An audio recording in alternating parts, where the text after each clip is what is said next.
যত মাতাল রাস্তায় এবার নামবো আন্দোলনে। আচ্ছা পছন্দ দাদা একটা কথা শুনে এবার নামবো আন্দোলনে। আর ক না ভাই, তুই যা কবি আমি তাই মানে নেব। আচ্ছা কালকা তুই বারা বাগান যাইতেছিলি লাইট সারা খাঁচার বউ তারা দেখে বারা কাপড় তুলে লাগাইছে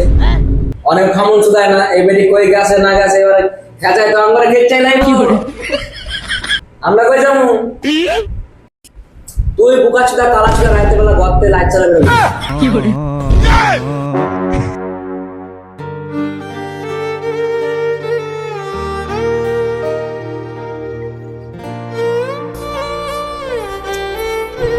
এই ওগলি রে বুকা চুদা কে মরিস টরিস না আবার কইরে কি করে তুই তো একটু নি খালা এমন বেশি খালা না মুখটাই কোন বেকা বাড়া ভাল লাগে কি করে